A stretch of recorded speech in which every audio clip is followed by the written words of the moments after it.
Hey y'all, Dr. Cohen with Proactive Chiropractic. Just wanted to give you a little update. I was here chatting with one of the athletes at the Olympic Training Center, Morgan, and we talked about some hip stretches, and I suggested the 90-90-90, and he said, oh, I got that, plus something that's better. So here he is giving us a little demo on what he's found to be the best hip openers. So check it out. 2, 1. Hello, my name is Morgan Flaharty. I'm feeling nice and sweaty and smelly, so I thought I would show you guys a quick little exercise that I use to release my lower back, reset my sacrum, as well as increase a little bit of mobility into my hips before I do some myofascial stuff or stretching exercises. It's just kind of a neutralizing exercise. Okay, so sequence number 1, the first part is 4 sequences, feet together, core in. This sequence is also known as the shin box, and I gotta give credit to Dr. Greg Higgins for teaching me the sequence. So go down to the side here. There's a passive way of doing it in which you can just let your hips go to the side, or an active way of doing it where you secure yourself down and then you push and pull. So those are 2 different ways. You just kind of have to feel out what's best for you. So you do a couple repetitions in each direction. That's sequence number 1. Sequence number 2 is open book. Make sure your hips are at 90 degrees, legs are at 90 degrees, ankles are 90 degrees. Open across the center here. Okay, so that gets the T-spine moving. You do 5 repetitions on each side. 1, 2, 3, 4, 5.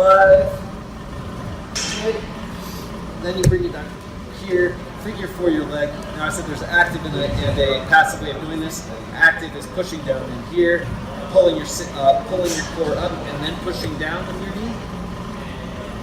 That's the active, and then there's the passive, which is just kind of letting it sit and letting it go to the side. You'll feel it in your hips, and it creates a little bit of traction. So 3 on each side. 1, 2, 3. 1, 2, 3. Okay, and then you can get a little bit more of a cross of it. And this increases the traction, as well as puts your hip in a place that it normally doesn't quite get. Gets you a little bit more comfortable with the movement within the valgus range of motion, which I know is not really indicated, but it's good to kind of feel your body through its entire range of motion here. And you can tell the difference from side to side where you're holding your tension. So for me, I can feel it starts to pull up my hip here versus this side doesn't quite do the same. Okay, now that's the pre-sequence. Sequence number 2, you're sitting up tall, chest up, pulling yourself in. Inhale as you come in, to the side, exhale. Inhale, exhale.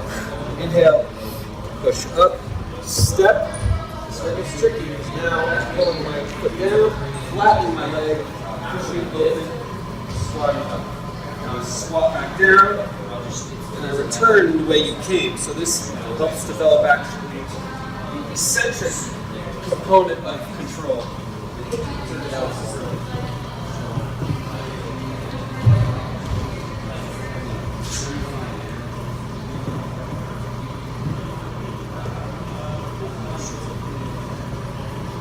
That's awesome. That is the next level. Cool. And I can share it. Follow me on Mogo Training. Mogo Training. Yeah. If you like this, subscribe so that you can get more updates on how to stay healthy and happy.